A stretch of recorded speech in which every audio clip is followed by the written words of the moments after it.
David Chen, ang lalaking walang katulad. Kabanata 1591. Nang makita ni Zhu Hao na hindi tumama ang suntok, tumalon siya at muling sumipa. Iniunat ni Watanabe Jun ang kanyang kamay para harangin, isang napakalaking. Ang lakas na paatras siya ng ilang hakbang. At si Zhu Hao ay nahulog sa harap ni Watanabe Jun, sa tingin mo ba ay hindi katumbas ng iyong pagsisikap ang aking kakayahan? Ang lakas ng Great Marquis ay talagang mahusay, at sulit ang aking puhunan. Pagkatapos magsalita ni Watanabe Jun, bigla niyang hinawakan ang samurai sword sa kanyang kamay at saka nilaslas ito patungo kay Zhu Hao. Hindi man lang hinugot ni Watanabe Jun ang kanyang espada, diretso niyang dinurog si Zhu Hao gamit ang scabbard. Mayabang. Nang makita ni Zhu Hao na walang armas si Watanabe Jun, malamig siyang bumantong hininga at hinampas ang kanang kamay pasulong. Diretso niyang hinawakan ang scabbard ni Watanabe Jun, at agad na nagsalpukan ang hininga ng dalawang tao. Boom! Pagkatapos ng malakas na putok, naramdaman na lamang ni Zhu Hao ang napakalaking kapangyarihan na nagmumula sa samurai sword. Ang kapangyarihang ito ay lubhang kakaiba, at agad itong tumago sa katawan ni Zhu Hao sa pamamagitan ng samurai sword. Naramdaman na lamang ni Zhu Hao ang panginginig ng kanyang puso, ang hininga sa kanyang katawan ay agad na sumangga, ang buong tao ay paulit-ulit na binawi, at isang subo ng dugo ang bumulwak. Ayan, huwag kang lalabas at mahiya. Si Watanabe Jun ay tumingin ng masama, pagkatapos ay tumingin sa lahat ng may ngiti, sino si David, halika at lumaban, huwag kumilos na parang duwag. Inawi kita. Nawala ng mukha si Zhu Hao sa harap ng lahat, syempre hindi niya kayang lunokan ang hiningang ito. Nakita kong hinugot ni Zhu Hao ang siyam na segment na letigo mula sa kanyang baywang sa isang iglap, at ang siyam na segment na letigo ay naging isang tuwid na patpat na may isang pitik ng kanyang palso. Naglakas loob ka pa bang gawin ito? Bahagyang naningkit ang mga mata ni Watanabe Jun. Anong kalokohan, gawin natin? Sinabi ni Zhu Hao. Ang siyam na pirasong letigo sa kanyang kamay ay malakas na hamampas kay Zhu Hao, isang sipol ang tumunog, at ang buong kawalan ay nagsimulang manginig. Ang lakas ng isang malaking oneng ay hindi maaaring maliitin. Nang makita ito, ipinadala ni Watanabe Jun ang samurai sword sa kanyang kamay pasulong, na hamarang sa siyam na bahaging letigo ni Zhu Hao. Bang! Ang siyam na pirasong letigo sa kamay ni Zhu Hao ay agad na tumagilid ng may tunog ng banggaan. Kaya lang, ang siyam na bahaging letigo, na orihinal na isang patpat, ay naging isang makamandag na ahas nang tumawid ito. Sa dulo ng spike, parang makamandag na ahas na naglabas ng sulat, sumabog ito sa isang iglap at tinamaan si Watanabe Jun sa likod. Walang sino man ang maniniwala na ang siyam na pirasong letigo ni Zhu Hao ay may organ. Tumili. Ang siyam na pirasong letigo ay tumama sa likod ni Jun Watanabe, agad na napunit ang balat sa likod ni Watanabe Jun. Nagtagumpay si Zhu Hao sa pag-ataking ito, tumaas ng husto ang kanyang kumpiyansa, at puno ng pagmamalaki ang kanyang mukha. At bahagyang pinaikit ni Watanabe Jun ang kanyang mga mata, pinipilit mo akong patayin ka. Halika at patayin mo ako kung may kakayahan ka, natatakot ako na wala kang kakayahan. Pagkatapos magsalita ni Zhu Hao, inulit niya ang kanyang mga lumang pakulo, at ang siyam na pirasong letigo sa kanyang kamay ay muling napunta kay Watanabe Jun. Sa pagkakataong ito, hindi na direktang hamarang si Watanabe Jun gamit ang katana, ngunit hinailan niya ang kalapitang mababa ang lipad palabas. Isang nakakasilaw na malamig na liwanag ang kumislap, at kumaway si Watanabe Jun sa kanyang harapan. Isang kislap lang ng liwanag ang nakita ng lahat, at pagkatapos ay tingnan ang samurai sword sa kamay ni Watanabe Jun, ito ay pinatalas. Ngunit kapag tiningnan mo ang siyam na pirasong letigo sa kamay ni Zhu Hao, nabasag ito sa ilang piraso at hindi na magagamit. Nang makita ito, napanganga ang lahat dahil ang swordplay na ito ni Watanabe Jun ay talagang mabilis. Tiningnan ni Zhu Hao ang 9-piece whip sa kanyang kamay, at ang buong tao ay nabigla sa lugar.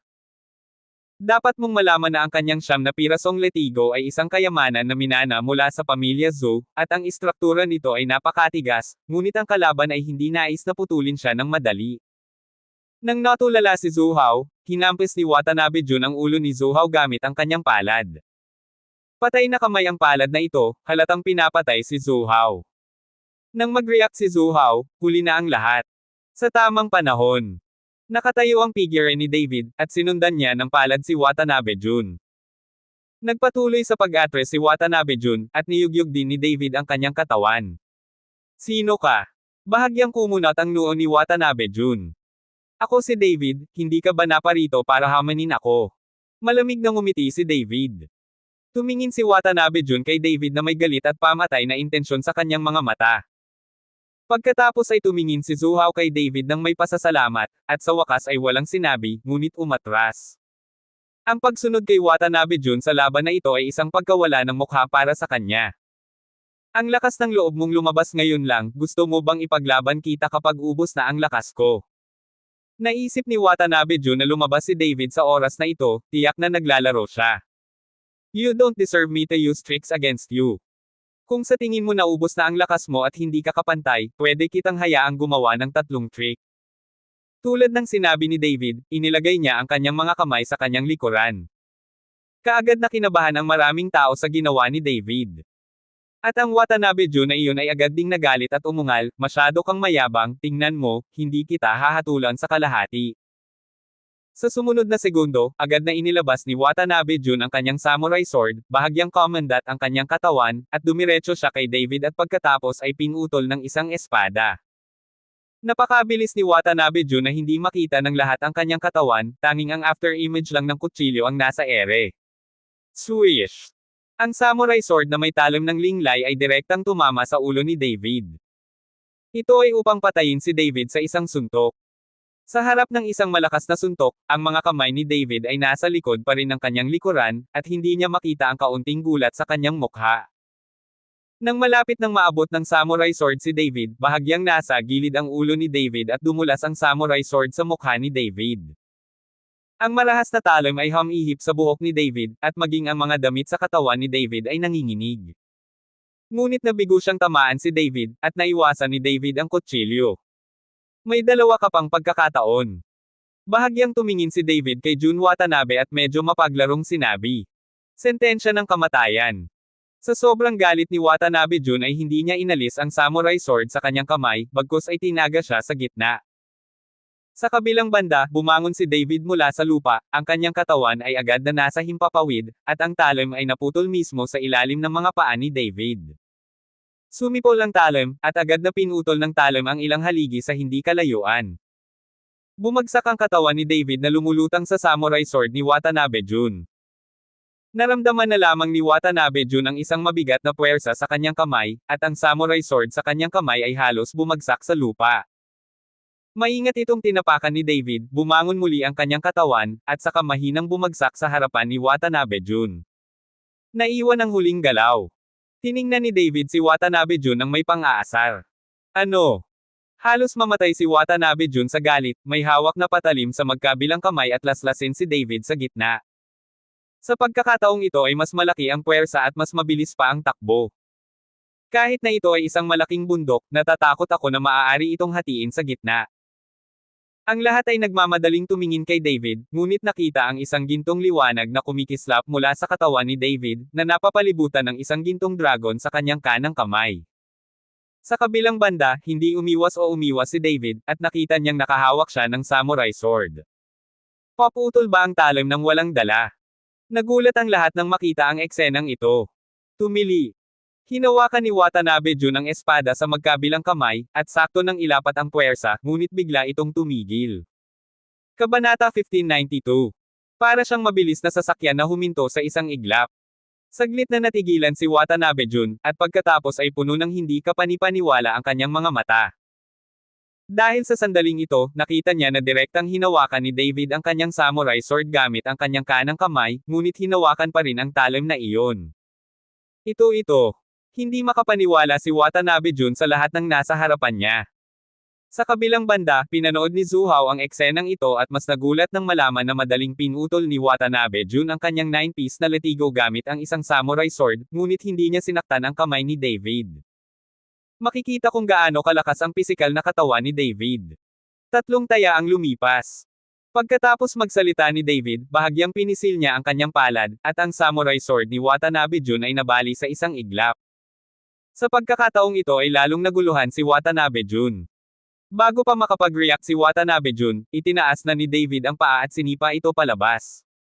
Ang sipa na ito ay direktang tumama sa dibdib ni Watanabe Jun at sinipa si Watanabe Jun na lumipad palabas. Mahigit 10 metro ang layo ng katawan ni Watanabe Jun at bumagsak ito sa lupa. Isang malaking subo ng dugo ang lumabas sa bibig ni Watanabe Jun. Nang makita ito, ang mga ekspresyon ng lahat ay komplikado, at nagkaroon ng hindi maipaliwanag na pakiramdam, lalo na si Zhou Hao. Dapat mong malaman na ngayon lang din siya nangako na hamanin si David at humakbang sa posisyon ni David. Ngayon si David ay halos isang fraction ng isang segundo na mas mabilis kaysa kay Watanabe Jun, makikita na malayo siya sa lakas ni David.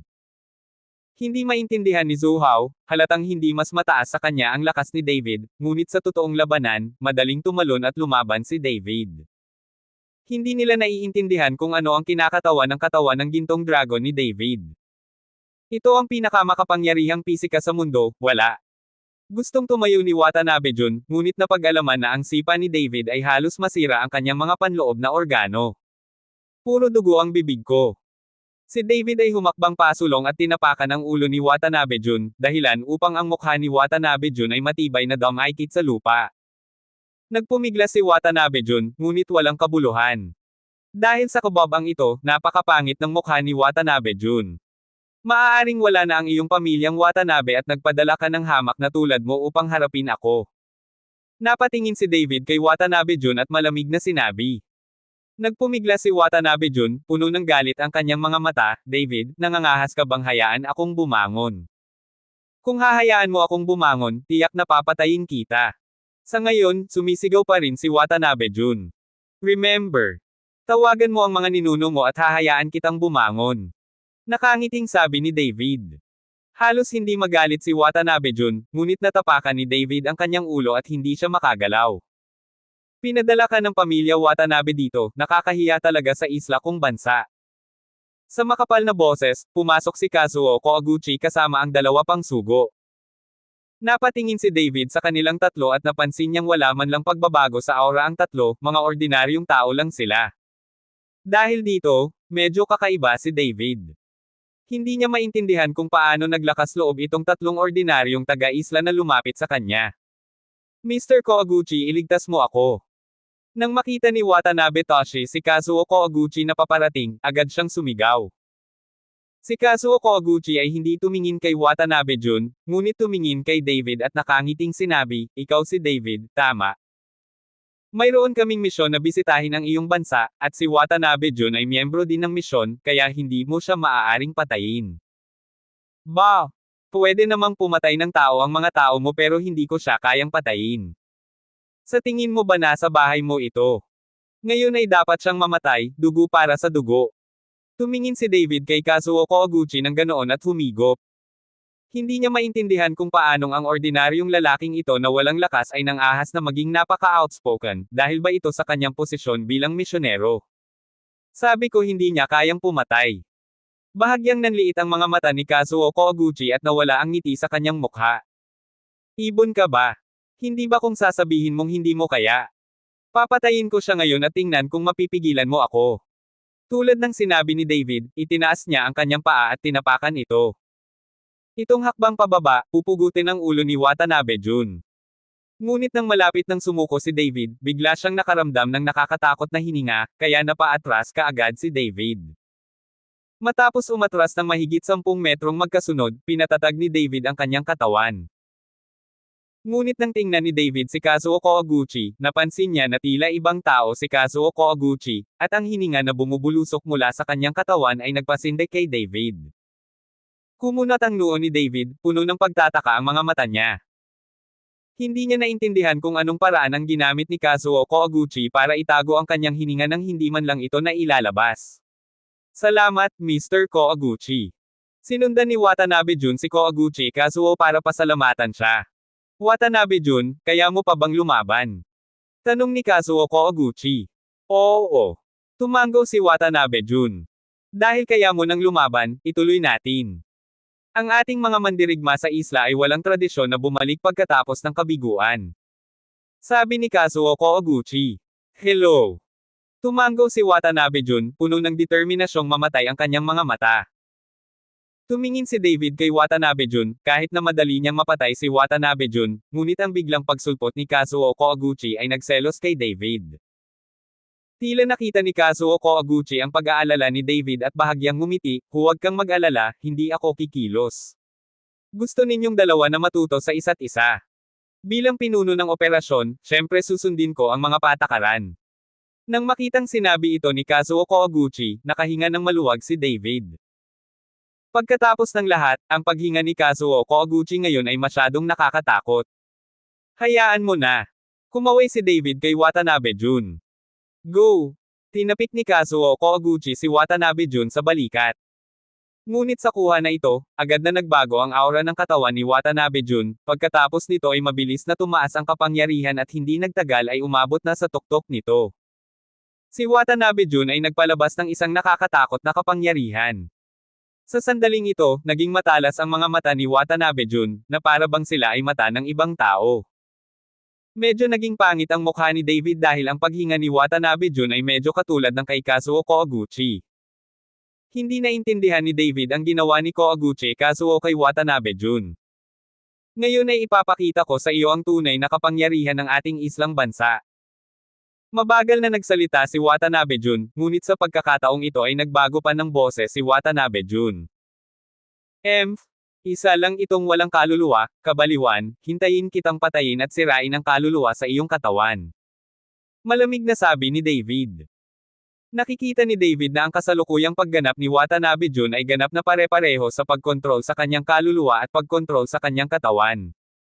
Si David ay nakapatay ng maraming tao na nasaktan ng kaluluwa, kaya hindi siya natakot. Pagkatapos ng lahat, kahit na ang mga espiritong iyon ay makapangyarihan sa kanilang buhay, ang kanilang mga lakas ay ganap na wala pagkatapos, kaya walang dapat ikatakot. Hahaha, ignorante, anong naiintindihan mo? Tumawa si Watanabe Jun, at pagkatapos ay dahan-daang lumutang ang kanyang katawan patungo sa hangin, na sinundan ng isang nakakatakot na puwersa na agad na bumalot sa buong pamilya Long.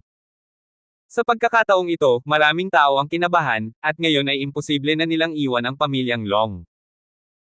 Ang katawan ni Watanabe Jun ay dahan-daang nababalot ng pulang ambon ng dugo, ang makapal na amoy ng dugo na sinamahan ng nakakatakot na kapangyarihan ay naging sanhi ng maraming tao na hindi mabata. Ang ilan sa mga mahihina ay nagsimulang magmukhang pangit. Si Gullinger at ang iba ay nakasimangot din at naglabas ng aura sa kanilang mga katawan, na nilalabanan ang nakakatakot na kapangyarihang ito. Nakita ito ni David, kumislap ang gintong liwanag sa kanyang katawan, at naglabasan ang mga hininga sa kanyang katawan, sinundan ni Watanabe Jun para lumaban. Sa pagsalungat ni David, maraming tao ang malinaw na naaliw. Isang grupo ng mga langgam, talagang akala nila kaya nila akong labanan. Si Watanabe Jun ay nasa himpapawid, ang kulay pula ng dugo ay unti-unting nag-transform sa isang malaking pagong.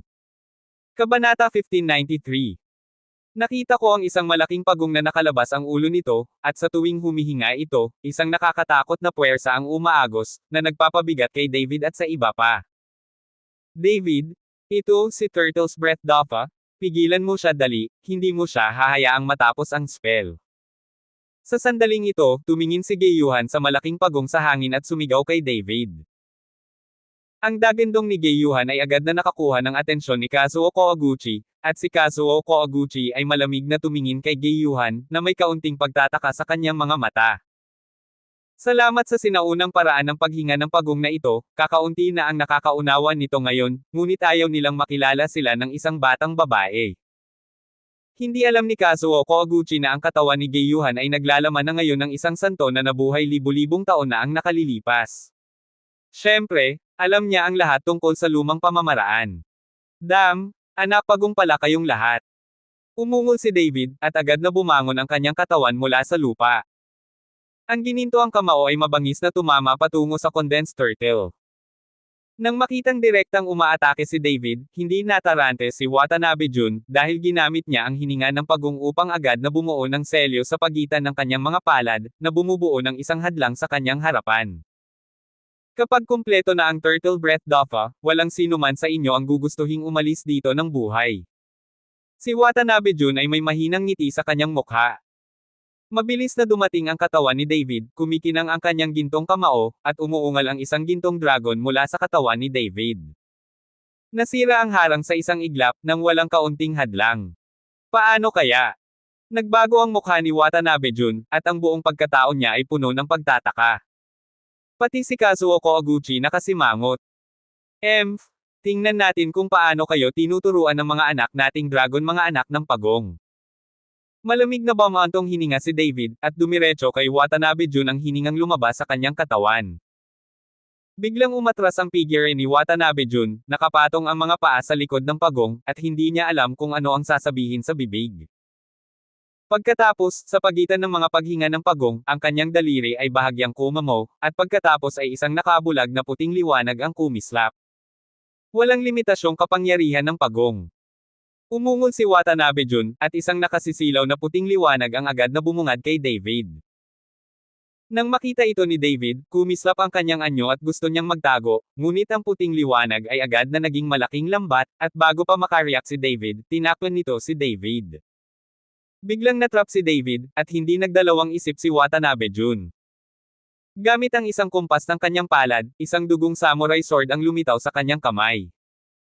Kaagad pagkatapos, naglaslas siya ng kutsilyo at dumiretso sa nakakulong na si David. Sa isang iglap, nang inag ang langit at umugang ang kalye. Ang kutsilyong ito ay halos nagdulot ng isang pangitain ng langit at lupa. David. Nang makita ito ng lahat, hindi nila naiwas ang pagpawisan si David. Ngunit hindi natarante si David, nakita kong iwinagayway ni David ang kanyang kanang kamay at lumitaw ang Dragon Slaying Sword, at nagkaroon ng madilim na liwanag sa katawan ng Dragon Slaying Sword. Nang iturok ni David ang kapangyarihan ng dragon sa Dragon Slaying Sword, umalangaw-ngaw ang dagindong ng dragon sa buong kalangitan. Break! Gamit ang alon ng Dragon Killing Sword sa kamay ni David, ang lambat na nakakulong sa kanya ay agad na sumangga. Kaagad pagkatapos, ang talim at ang enerhiya ng espada ay direktang nagbanggaan, naglalabas ng nakakasilaw na liwanag. Malamig na tiningnan ni Watanabe Jun si David, sabihin mo, walang makakatakas sa Turtle Breath Dafa. Ngunit ang boses ni Watanabe Jun ay bumagsak lamang, ang liwanag ay nawala, at ang lakas ng espada ni David ay hindi masyadong mahina. Ang banggaan kanina lang ay hindi napawi ang sword energy na inindayog ni David. Nagbago ang mukha ni Watanabe Jun, nanlaki ang mga mata, paano ito? Mabilis na umatras si Watanabe Jun, hindi nakakalimutang hayaang sabay-sabay na umatras ang binagong pagong. Brush! Ang bilis ng sword chi na ito ay napakabilis, at si Watanabe Jun ay walang oras na umatras, ngunit nakita niya ang matalim na sword chi na dumaan sa ulo ng pagong sa isang iglap. Nakita ng lahat na ang ulo ng pagong ay direktang pinutol, at pagkatapos ay ang buong katawan ay nagkawatak-watek. Ang buong katawan ni Watanabe Jun ay direktang bumagsak mula sa himpapawid patungo sa lupa, at ang kanyang paghinga ay medyo humina. Mabuti naman. Ang mga tao sa paligid niya ay hindi sinasadyang nagsimulang pumalakpak kay David. At ang mukha ni Kazuo Koguchi ay madilim, ngunit hindi siya tumingin kay David, ngunit nakatitig kay Gyuhan. Ang mga taong nakakaramdam ng Turtle Breath Dafa ay talagang hindi ordinaryong tao.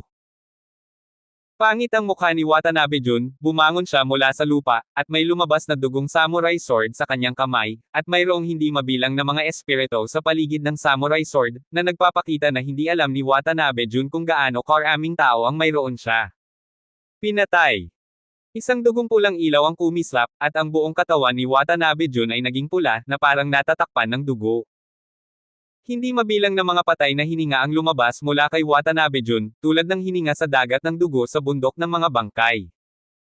Sa sandaling ito, ang Dragon Slaying Sword sa kamay ni David ay naglalabas ng liwanag at may tuloy-tuloy na hagong, na parang nakita ng isang gutom na hayop ang biktima nito.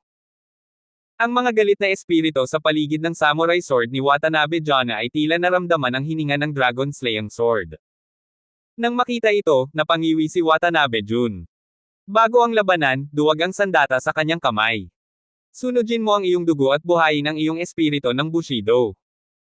Sa sandaling ito, dahan-daang ibinuko ni Kazuo Koguchi ang kanyang bibig, mahina ang kanyang boses, na para bang nagmula ito sa sinaunang underground. Nang marinig ito ni Watanabe Jun, kinagat niya ang dulo ng kanyang dila ng walang pag-aalinlangan, at pagkatapos ay isang subo ng dugo ang nagwisik sa samurai sword.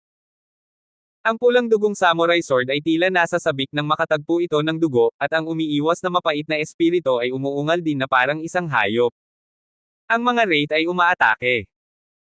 Sumigaw si Watanabe Jun sa malakas na boses, na sinundan ng biglaang pagwagayway ng samurai sword sa kanyang kamay, isang nakakatakot na hininga ang tila bumagsak mula sa langit, at pagkatapos ay ibinuka ng mga mapait na espiritong iyon ang kanilang mga dagwang bibig at pumunta kay David. Tiningnan ni David ang mga nagagalit na espirito at malamig na ngumiti, ang liwanag ng Buddha ay kumikinang. Ang dragon killing sword sa kamay ni David ay agad na nagbuga ng isang putok ng gintong liwanag, at ang liwanag ay tumama sa langit, diretso sa langit.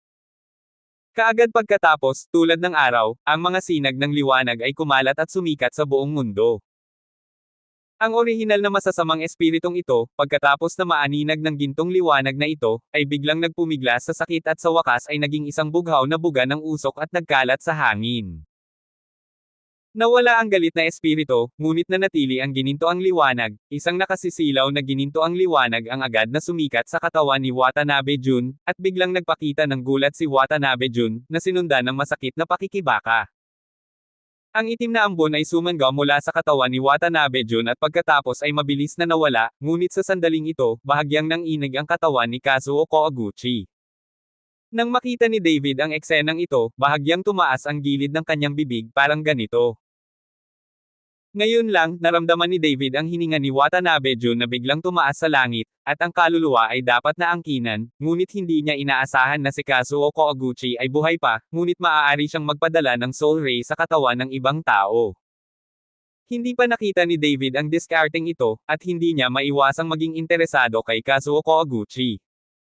Si Watanabe Jun ay pawis na pawis, at nang walang tulong ni Kazuo Koiguchi, si Watanabe Jun ay isa ng tupang kakatayin. Tumalon si David at pinatumba ito ng suntok. Nakita ko na ang puwang sa paligid ni Watanabe Jun ay nabaluktot at napilipit sa pamamagitan ng kanyang suntok, at ang katawan ni Watanabe Jun ay napuno ng dugo, na nakakatakot. Nakita ni David na buhay pa si Watanabe Jun kaya hinampis niya ulit. Gayunpaman, sa ilalim ng suntok na ito, hindi nakaligtas si Watanabe Jun. Sa sandaling ito, ikinawin ni Kazuo Koiguchi ang kanyang palad, at isang malaking puwersa ang tumama, dahilan upang mabilis na umatras ang katawan ni David. Gayunpaman, naramdaman pa rin ni David na ang paghinga sa kanyang katawan ay patuloy na tumataas. Anong ibig mong sabihin? Tinitigan ni David si Kazuo Koiguchi at nagtanong. Naibahagi na ang resulta, hindi na kailangang patayin. Mabagal na nagsalita si Kazuo Koiguchi. Kabanata 1594. Sa ngayon kaya niyang patayin ang kahit sino nang hindi sinasadya, bakit hindi ko siya mapatay? Naningkit ang mga mata ni David, kung pipigilan mo ako, papatayin ko kayong lahat. Ang mukha ni Kazuo Koiguchi ay puno ng mga ngiti, ang iyong tono ay talagang hindi maliit, maaari mo akong patayin sa lahat ng iyong mga kakayahan. Kahit na narito kayong lahat, sino ang maaaring gumawa ng kahit ano sa akin? Ngayong napagdesisyonan na ang kalalabasan, hindi ko hahayaang patayin mo siya. Ang mga salita ni Kazuo Koiguchi ay nagpasigla sa lahat, ngunit nakaramdam din sila ng kawalan ng lakas. Pagkatapos ng lahat, ang lakas ni Kazuo Koiguchi ay talagang hindi mahuhulaan. Mr. Koiguchi, sa aking Daxia, kailangan mo lang sundin ang iyong mga tungkulin upang masiguro ko ang iyong kaligtasan sa Daxia. Kung mabibigo mo ako sa Daxia, huwag mo akong sisihin sa pag-iwan sa iyo. Sa sandaling ito, dahan-daang lumitaw ang figure ni Mr. Shi sa pintuan, na may malabong ngiti sa kanyang mukha. Mr. Shi. Nang makita ni Kazuo Koiguchi si Mr. Shin, medyo naging pangit ang mukha niya. Mr. Shi? Let's learn skills? Now the outcome is decided, gusto ko lang umalis kasama ang mga tao. Sabi ni Kazuo Koiguchi. Mr. Shi?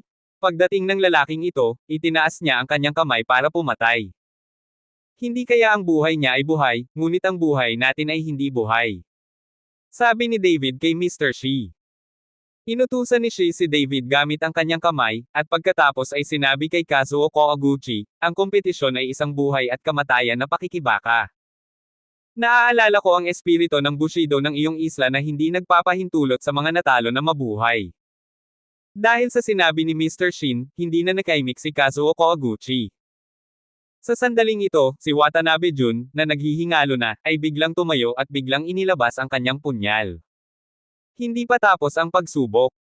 Nang matapos magsalita si Watanabe Jun, sinaksak niya ng kutsilyo ang katawan nito. Nagulat ang lahat nang makita ito at naisip na ang taong ito ay nabigo at magpapakamatay. Nakita kong hiniwa ni Watanabe Jun ang kanyang dibdib, at naglabas siya ng isang matingkad na pulang puso gamit ang kanyang kamay, na patuloy pa rin sa pagpintig.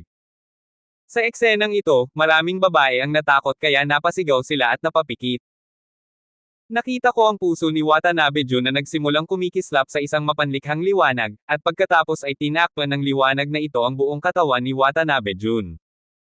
Ang mga sugat ni Watanabe Jun ay gumagaling sa bilis na nakikita ng mata. Sa huli, ang puso ni Watanabe Jun ay naging itim at nakabitin sa kanyang katawan, at ang katawan ni Watanabe Jun ay tila may patong ng itim na baluti, na mukhang napakadiri. Napatingin ang lahat kay Watanabe Jun na nagtataka kung ano ang ginagawa ni Watanabe Jun. Tanging mga mata lang ni Kazuo Koguchi ang nagpakita ng pagkagulat habang nakatitig sa Watanabe Jun na iyon. Sa sandaling ito, lumuhad si Watanabe Jun sa lupa, ipinatong ang kanyang mga kamay sa lupa, at may sinabi sa kanyang bibig, "Mga kataas-taasang Diyos at mga demonyo, bigyan mo ako ng lakas, handa akong ibigay ang lahat." Napatingin si David kay Jun Watanabe na bahagyang nakakunot ang kanyang mga kilay, at hindi siya sigurado kung ano ang ginagawa ng lalaking ito, ngunit nakikita niya na ang hininga sa katawan ni Jun Watanabe ay nagiging mas nakakatakot. Ang Diyos at ang Diablo ay kumakain ng puso. Ito ay isang sinaunang pangkukulam na kakaiba sa isla na bansa, David, dapat kang mag-ingat. Isinasakripisyo niya ang kanyang buhay at kaluluwa para makuha ang kapangyarihan ng mga Diyos at mga demonyo. Hindi ko inasahan na sa libu-libong taon ay may mga taong maaring magsagawa ng ganitong uri ng pangkukulam. Malakas na paalala ni Geiyuhan kay David. Ang mga salita ni Geiyuhan ay agad na ginawang mas alerto si David, at si Kazuo Koguchi ay tumingin kay Geiyuhan ng mas kainahinala. Hindi nagtagal, natapos ang parang panalangin ni Watanabe Jun, at ang katawan ni Watanabe Jun ay tila napuno ng hangin, na tumaas ng halos 1 metro. Lalo na ang itim na puso sa dibdib na patuloy na tumitibok ay nagpapalamig sa mga tao. Kahit na maging isang malaking demonyo ka, papatayin din kita. Pagkatapos magsalita ni David, inalis niya ang Dragon Slaying Sword at binasag ito ng gintong kamao ng liwanag. Malamig na sumengot si Watanabe Jun, at ang kanyang katawan ay lumipad patungo kay David sa isang iglap. Agad na nagbanggaan ang mga kamao ng dalawang tao. Sa sandaling magsalubong ang kanyang mga kamao, naramdaman ni David ang isang malaking puwersang pag-atake. Ang kapangyarihang ito ay tila hindi nagmumula sa katawan ng tao, bagkus ito ay nagmula sa lupa. Agad na sumabog ang katawan ni David, at pagkatapos ay bumagsak siya sa lupa, direktang dumurog sa isang malalim na butas sa lupa. Nang makita ito, huminga ng malalim ang lahat, at medyo pangit ang mukha ni Mr. Shi. Walang sino man ang maniniwala na si Toshi Watanabe, na nasa bingit ng kamatayan, ay maaari pa ring gumamit ng gayong nakakatakot na pangkukulam. Nang makita ang mukha ni Mr. Shi, bahagyang ngumiti si Kazuo Koguchi at sinabing, "Mr. Shi, walang makakaligtas na lamunin ng mga Diyos at demonyo, ito ang pinakamatandang pangkukulam sa pamilya Watanabe, ngunit hindi ko alam kung bakit nasanay ang Watanabe na ito." Natuto na si Jun. Sinabi mo lang na sparring match ito at life-to-death fight. Kung mapatay si David sa isang sandali, hindi ka dapat makialam, kung hindi, hindi mo ako masisisi.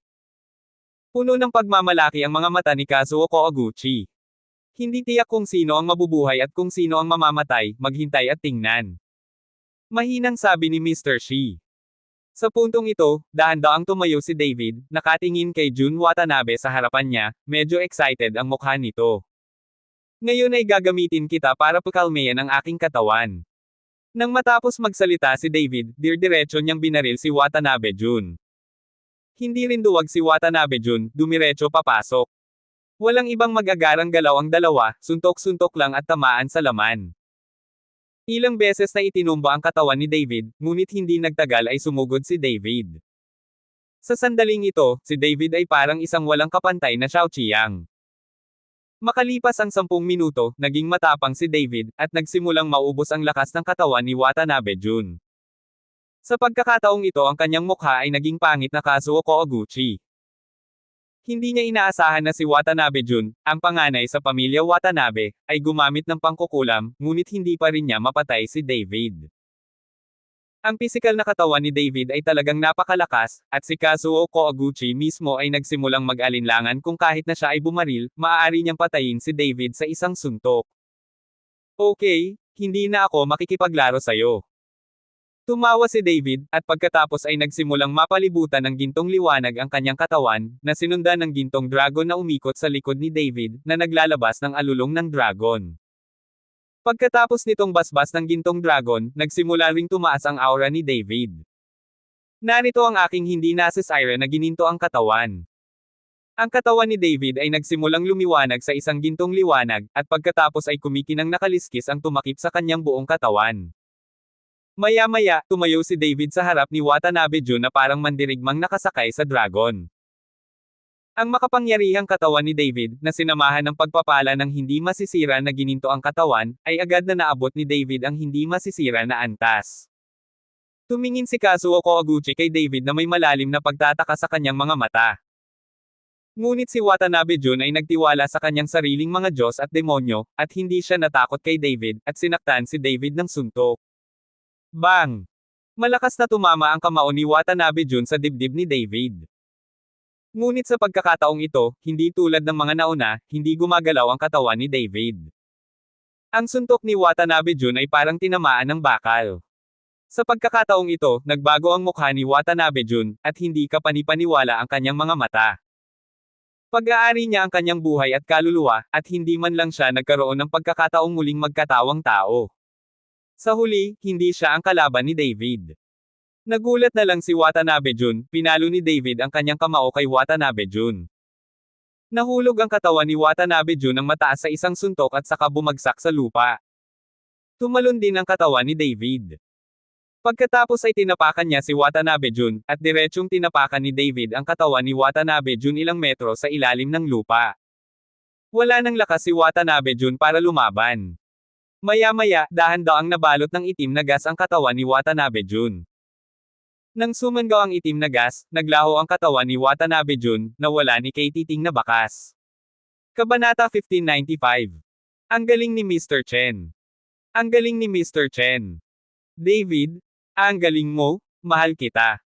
Patay na si Watanabe Jun, at lahat ay nagpupuri para kay David. Pangit ang mukha ni Kazuo Koguchi. Mr. Koguchi, gaya nga ng sabi ko, walang kasiguraduhan kung sino ang mabubuhay at kung sino ang mamamatay, pero kung anong klaseng magic sa isla mong bansa ang talagang basura. Bahagyang ngumiti si Mr. Shi kay Kazuo Koguchi. Malamig ang mukha ni Kazuo Koguchi, ikinaway niya ang kanyang kamay at sinabing, Mr. Shi, palm. Pagkatapos noon, hindi nakalimutan ni Kazuo Koguchi na tingnan si Geiyuhan, gusto niyang maalala ang maliit na batang babae sa kanyang harapan. Umalis si Kazuo Koguchi, at hindi tumigil si Mr. Shi. Ang dahilan kung bakit siya dumating ay upang pigilan si Kazuo Koguchi na kumilos. Kung si Kazuo Koguchi ang magpapabaril, tiyak na hindi niya kalaban si David. Pinugutan ni David ng ulo si Jun Watanabe. Sa labanang ito, ang lahat ng taong gustong humakbang sa posisyon ni David ay nag-alinlangan. Noong una, gusto nilang samantalahin ang araw na ito upang makipagkompetensya kay David, ngunit nang makita nila ang tunay na lakas ni David, lahat sila ay nawala sa kanilang isip. Lalo na ang katotohanan na si Zhu Hao, kapag nakita niya si David, hindi siya nang ahas na tumingin ng diretso, lagi siyang nahihiya. Noong araw ding iyon, kumalat kaagad sa buong mundo ng martial arts ang balita ng pagpatay sa mga mandirigma ng David's Island. Kasama ang sekta na itinatag ni David, personal na dumating si Mr. Shi upang bumati. Itinaas nito ang katayuan ni David sa isang hindi pa nagagawang taas, at maraming tao ang gustong sumali sa Longmen. Sa loob lamang ng ilang araw, ang pag-unlad ng buong Dragon Gate ay mabilis na nalampasan ng iba pang pamilya ng sekta. Ang ganitong uri ng bilis ng pag-unlad ay talagang ang una sa buong mundo ng martial arts. Bilang karagdagan sa personal na impresyon ng bituin ni David, mayroong isang mas mahalagang dahilan, iyon ay, nilayon ni David na magbakante ng mga mapagkukunan, pumili ng mga mahuhusay na tao, at sanayin sila sa mga master ng WoW. Ang Dragon Gate ay lumalaki at lumalaki, alam ni David na walang silbi na umasa sa kanyang sariling lakas, tanging ang kabuoang lakas ng Dragon Gate ang mapapabuti. Sa araw na ito, tinawag ni David si Long Xingshu sa harap niya. Shingshu, kumusta ang pag-unlad ng Dragon Gate kamakailan? Mahinang tanong ni David. Brother David, mayroon na ngayong libu-libong mga disipulo ng Longmen. Sa buong mundo ng Kyoto Martial Arts, walang pamilya ng sekta ang makakalampas sa atin. Tuwang-tuwang sabi ni Long Shingshu. Kahit na maraming tao, ano ang mga kalakasan nila? Mapipili mo ba ang mga taong hiniling kong piliin mo? Tanong ni David. Ang kapangyarihan ay hindi pantay, ang pinakamataas ay ang Great Wazong lamang, at walang sinuman sa Marquee Realm. Ang mga kandidatong hiniling mo sa akin na piliin ay napili na. Sagot ni Long Shingshu. Naisip ito ni David at tama siya. Saan man matatagpuan ang kaharian ng WoW, ito ay hegemonic. Na sumapi sa kanilang sekta at naging alagad, na kontrolado ng iba. Higit pa rito, ang Dragon Gate ay kakatatag pa lamang, at walang nakikitang hinaharap, kaya't naiintindihan na walang malalakas na tao na dapat lumihis. Sabihin mo sa akin ang tungkol sa Dragon Gate. I'll take you somewhere in a moment. Sana sa pagbalik mo, maabot mo ang tuktok ng WoW. Tinapik ni David ang balikat ni Long Shingshu at sinabing. Nang marinig ito ni Long Shingshu, labis siyang nasasabik, Brother David, ako na ang mag-aayos ngayon, huwag mag-alala. Masayang umalis si Long Shingshu, alam ang rurok ng Marquee Wo, ito ay isang kaharian na hindi man lang nang ahas na isipin ni Long Shingshu. Pagkaalis ni Long Shingshu, pumasok si Gullinger sa silid ni David. Nang makitang paparating na si Gullinger, kumaway si David at pinaupo si Gullinger sa kanyang mga bisig. Hindi ka ba namili kay Xiaoro at sa iba pa ngayon? Tanong ni David. Nandito na si Xiaomi, gusto kitang imbitahan na maupo sa Red Lotus Palace, sasama kami sa iyo. Bahagyang ngumiti si Gullinger. Red Lotus Palace. Masyado bang malayo? Bahagyang kumunat ang noo ni David. Sa totoo lang, gusto rin niyang pumunta, ngunit napakalayo. Ano ang distansya? Inilipat na ni Jirazo ang Red Lotus Palace sa Kyoto, ang labas ng lambak. Sabi ni Gullinger.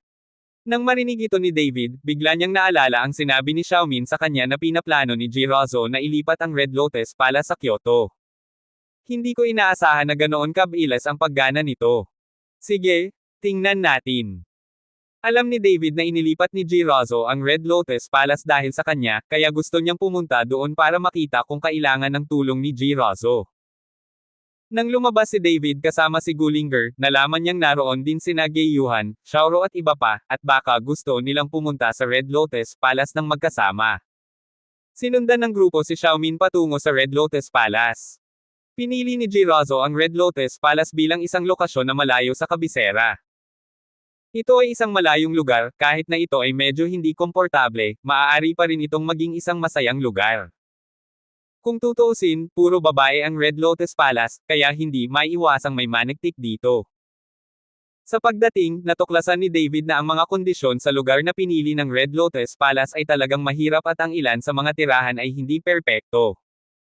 Bilang karagdagan, may mas kaunting mga tao sa Red Lotus Palace at maraming tao ang abala.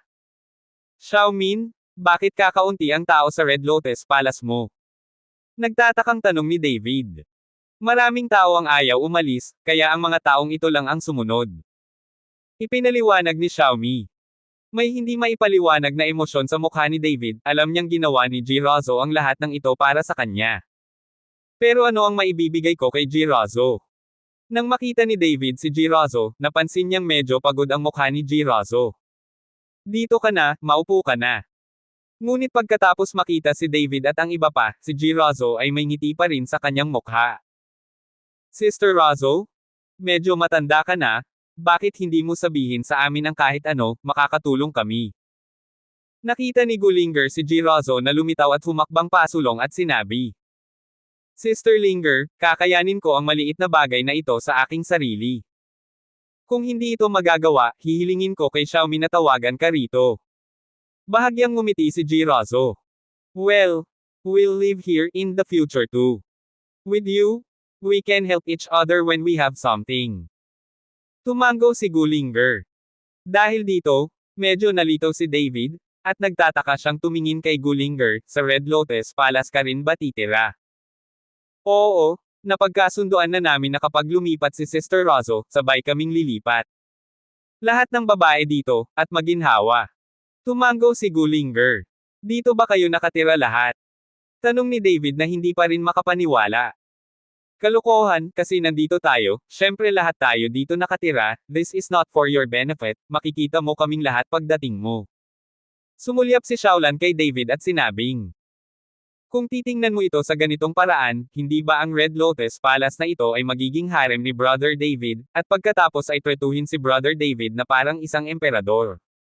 Tumawa si Xiaoro. Biglang namula si David at parang nahihiya.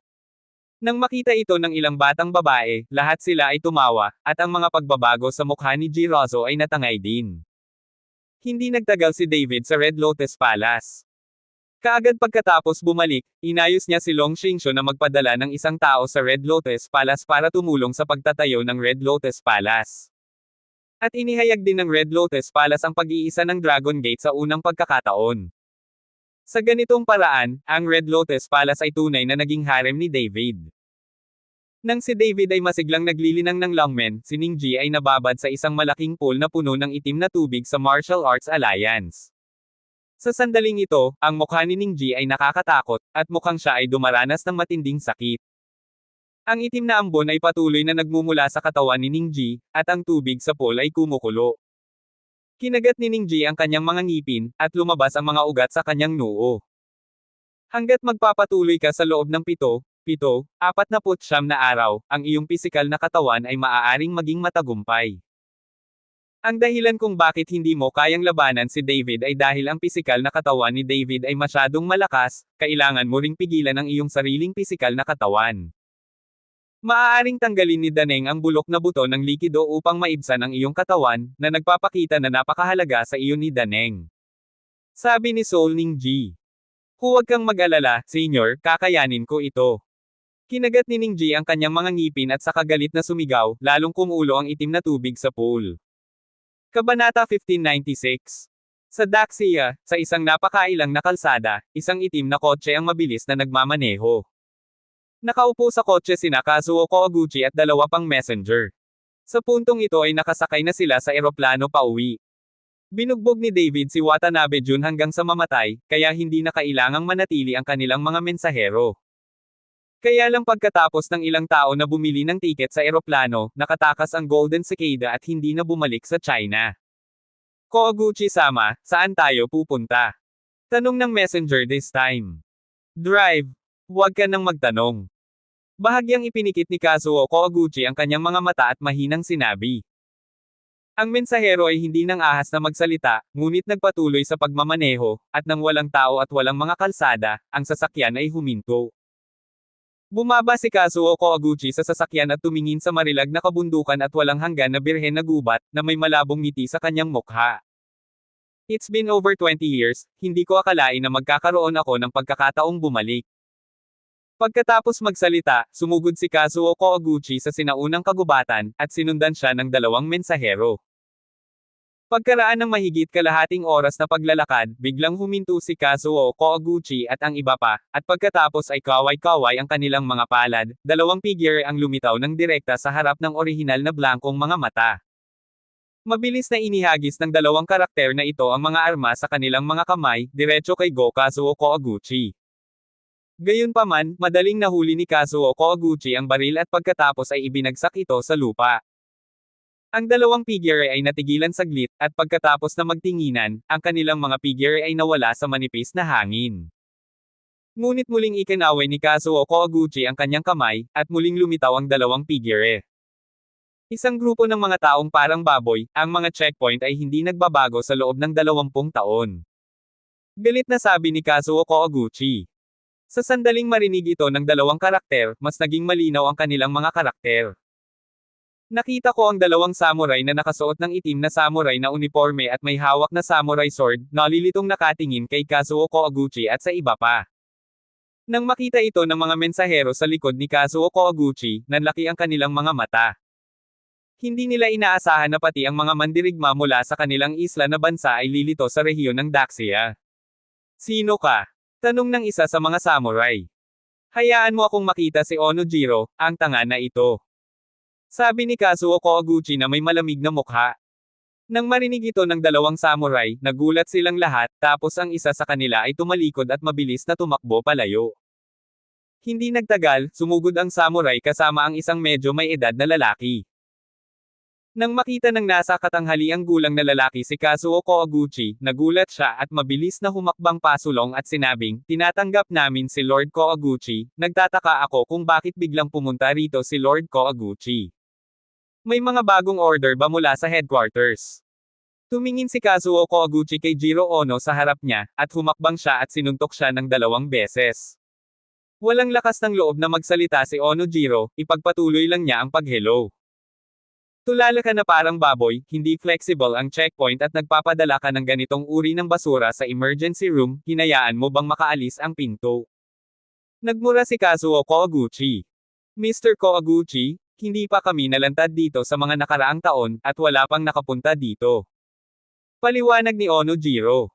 Idiot, kaya mo bang i-relax ang iyong pagbabantay ng hindi nalalantad? Muling bumaril at tumama si Kazuo Koguchi ng ilang beses. Pulang-pula ang mukha ni Ono Jiro at hindi siya naglakas loob na magsalita. Hindi nagtagal ay dinala si Kazuo Koguchi at ang iba pa sa kuweba. Ang kuweba ay napakalawak, at mayroong lahat ng tirahan. Ang lahat ng mga taong naninirahan doon ay mga mandirigma sa isla, at lahat sila ay may magandang vibe. Naging sanhi ito ng pagkatitigan ng 2 messenger. Umalis na kayong lahat. Ikinawi ni Kazuo Koguchi ang kanyang kamay, at umatras ang lahat, si Ono Jiro lang ang naiwan sa kwarto. Mr. Koguchi, may utos ba mula sa punong tanggapan? Ilang taon na kaming naninirahan dito nang nakahiwalay at lahat kami ay nasusuka. Pagkalabas ng lahat, nagmamadaling sabi ni Ono Jiro. Walang utos, pumunta lang ako para tingnan kung maluwag ka. Bilang isang kuko ni Daxia, kailangan mong laging maging mapagbantay. Nagbigay ng leksyon si Kazuo Koguchi. Hoy, tama si Koguchi-sama. Sabi ni Ono Jiro. Ilang araw na lang, dadalhin ko na sa akin ang babaeng yan, kailangan mo akong alagaan. Sabi ni Kazuo Koguchi. Ladies. Natigilan sandali si Ono Jiro, Mr. Koguchi, ayon sa ating mga patakaran, hinding-hindi makapasok ang mga babae o tao ng Daxia. Alam ko ang panuntunang ito, ngunit ang babaeng ito ay napakahalaga sa amin. Hindi ko siya maibabalik sa isla, maaari ko lang siyang dalhin dito para sa pagsasaliksik. Bahagyang ipinikit ni Kazuo Koguchi ang kanyang mga mata. Anong klaseng babae ang nag-aalala kay Lord Koguchi? Curious na tanong ni Ono Jiro.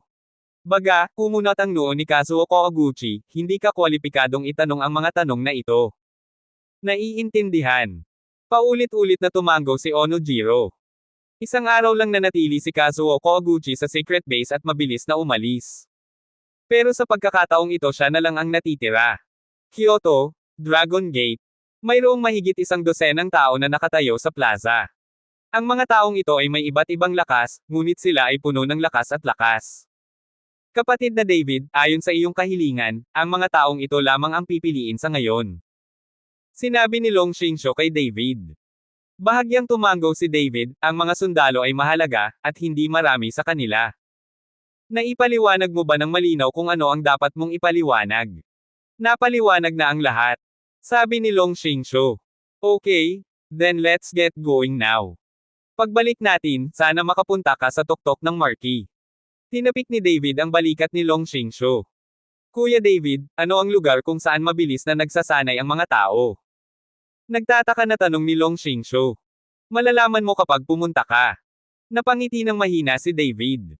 Di nagtagal, direktang dinala ni David ang mga taong ito sa isla ng Panglay. Mayroon ding stone statue ni Gorfin sa Panglay Island. Naglalaman ito ng walang katapusang espiritual na kapangyarihan. Kung ito ay naabsorb, tiyak na bibilas ang kultibasyon ng lahat. Nagpasya si David na hayaan ang mga mahuhusay na taong ito na pumasok sa mundo ng pagpapalaki ng mga immortal. Bagamat ang espiritual na enerhiya ng langit at lupa ay nauubos, pinipigilan nito ang mga magsasaka, ngunit ang mundo ay hindi napigilan ang sarili ni David, kaya't plano niyang gamitin ang kanyang dugo upang hayaan ang mga taong ito na makapasok sa mundo ng walang kamatayang paglilinang, upang hindi sila sugpuin ng mundong lupa.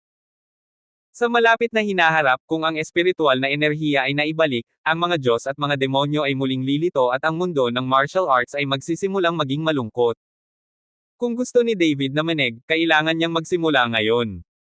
Para sa kadahilanang ito, hiniling ni David kay Long Xingshu na pukawin ang mga taong may pambihirang kakayahan, at imposibleng dalhin ang lahat mula sa Longmen sa mundo ng immortalidad sa isang malaking sukat. Hindi magawa ni David. Nang dinala ni David ang lahat sa Ponglei Island, nadama ng lahat ang pagiging bago. Kuya David, isla ba ito ng Ponglei? Parang isang fairyland. Napabuntong hininga din si Long Xingshu. At ang duna na iyon, nang malaman na si David ay darating, ay agad na nagdala ng mga tao upang batiin siya, tinanggap si David sa palasyo, at umupo sa trono. Dunan, nagbago na ba ang rebeltong bato sa panahong ito? Tanong ni David kay Dunan. Bumalik kay Mr. Chen, hindi gumagalaw ang rebeltong bato, ngunit gabi-gabi maraming hamog ang nahuhulog sa rebeltong bato. Hindi ko alam kung bakit. Sagot ni Dunan. Do condensation in the middle of the night. May kinalaman ba ito sa mamasa-masa na panahon? Bahagyang kumunat ang noo ni David. Hindi, ganito ang panahon noon, ngunit hindi pa ito nangyari sa isang rebeltong bato. Umiling si Dunan. Kakaiba ito, gabing-gabi na, samahan mo ako manood. Gusto talaga ni David na makita kung ano ang nangyayari. Pagkatapos niyang magsalita, sinabi niya kay Long Xingshu at sa iba pa, magpahinga ang lahat, maging pamilyar sa paligid sa mga huling araw, at tuturuan kita sa loob ng ilang araw. Bagong pagsasanay. Kabanata 1597. Inalis ni Long Xingshu ang mga tao, ngunit hindi nagpapahinga si David, ngunit ginamit niya ang sarili niyang dugo upang pinuhin ang mga gamot na table task. Hanggat ang mga taong ito ay umiinom ng tabletang gamot na ito, hindi sila lilimitahan ng mundo. Hanggang hating gabi, natagpuan ni Dunan si David, at pagkatapos ay naglakad silang dalawa patungo sa likod ng palasyo. Ang ipinagbabawal na lugar sa likod ng palasyo ay nakatayo pa rin sa mga guho, na pinanatili ang orihinal na hitsura nito. Tiningnan ni David ang mga eksena sa harap niya at naalala muli ang eksenang ito ng labanan. Ang batong estatwa ay nakahandusay sa lupa, at matagal nang nawala ang orihinal nitong kamahalan. Hindi nagtagal, nang dumating ang oras, nakakita ako ng mahinang liwanag na nagmula sa rebeltong bato, at pagkatapos ay nakita ko ang mga patak ng hamog na kristal na tumataas mula sa rebeltong bato. Humakbang si David at bahagyang hinawakan ito ng kanyang kamay. Si David ay agad na hinihigop sa patak ng hamog, at isang nakakapreskong pakiramdam ang tumama kay David, na naging dahilan upang maging komportable si David. Ang mga patak ng hamog na ito ay naglalaman ng maraming espiritual na enerhiya, huwag sayangin ito, magpadala ng isang tao upang mangolekta nito. Utos ni David kay Dunan. Bagamat hindi alam ni David kung bakit ganito ang estatwa na ito, ngunit ang mga patak ng hamog na ito ay naglalaman ng maraming espiritual na enerhiya, ito ay isang katotohanan. Sa mga sumunod na araw, pinangunahan ni Long Xingshu ang mga tao na tuklasin ang paligid ng Ponglei Island, na masasabing makapagpahinga ang lahat. At si David ay abala sa pagpino ng mga gamot na table task. Sa wakas, natapos na ang pagpino ng pulang dugong elixir, at lahat ito ay elixir na may dugo ni David. Tinawag ni David si Long Xingshu at ang iba pa, at pagkatapos ay sinabihan silang uminom ng mga table task. Kung titignan ng pulang dugong elixir at ang nakakadiri na amoy ng dugo, ang hirap talagang lunukan. Gayunpaman, walang sino man ang nang-ahas na suwayin ang mga utos ni David, at nilunok nila silang lahat.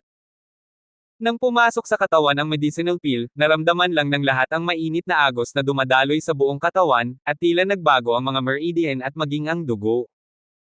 Kaagad pagkatapos, ang kamalayan ni David ay agad na sumaklaw sa kamalayan ng lahat, at isang serye ng mga pagsasanay ang dinala sa isipan ng mga taong ito. Mula ngayon, dapat kalimutan mo na ang mga nakaraang pagsasanay at tumuon sa mga bagong pagsasanay. Kung nahihirapan ka sa gitna, maaari mo akong tanungin anumang oras. Sinabi ni David sa mga taong nasa harapan niya. Tulad ng iniutos. Ang mga taong ito ay tuwang-tuwa at pagkatapos ay nagsimulang magsanay ayon sa kaayusan ni David.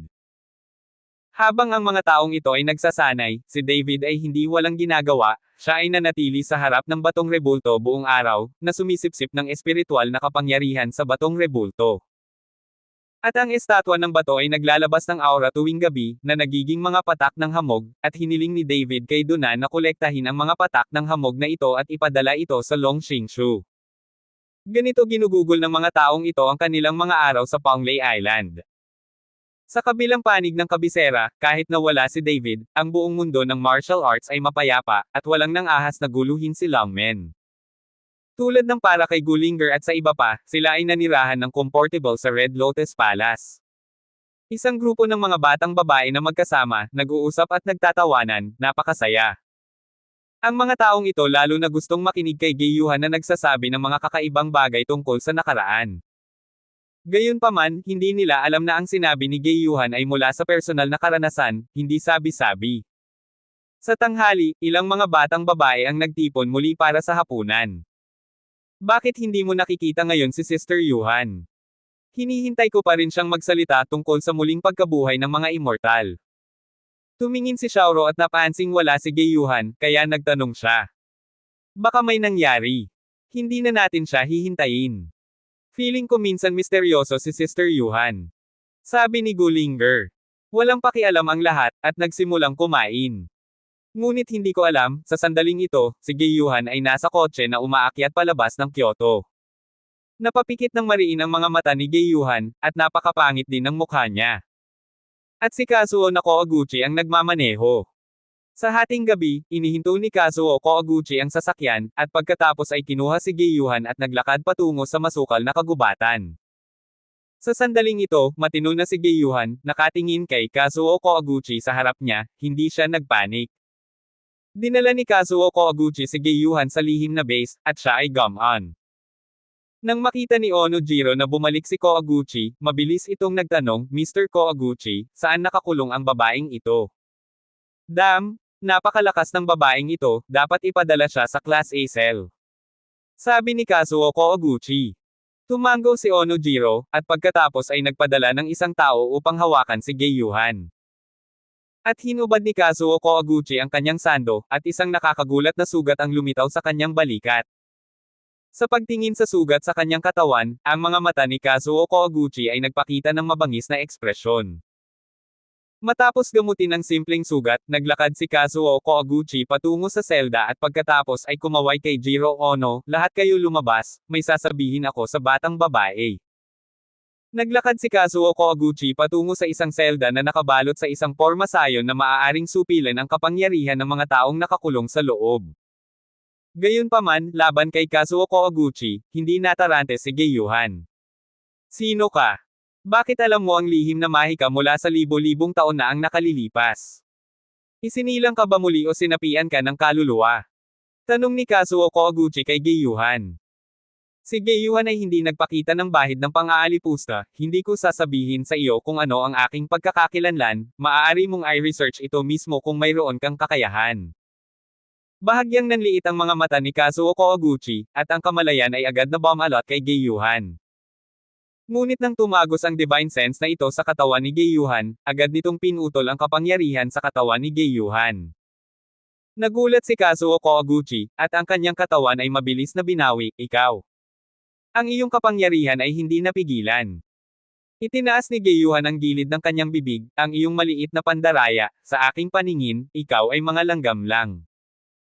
Ang katawan ni Gayuhan ay kaluluwa ng isang santo na nagmula sa Guanghan Palace libu-libong taon na ang nakalilipas.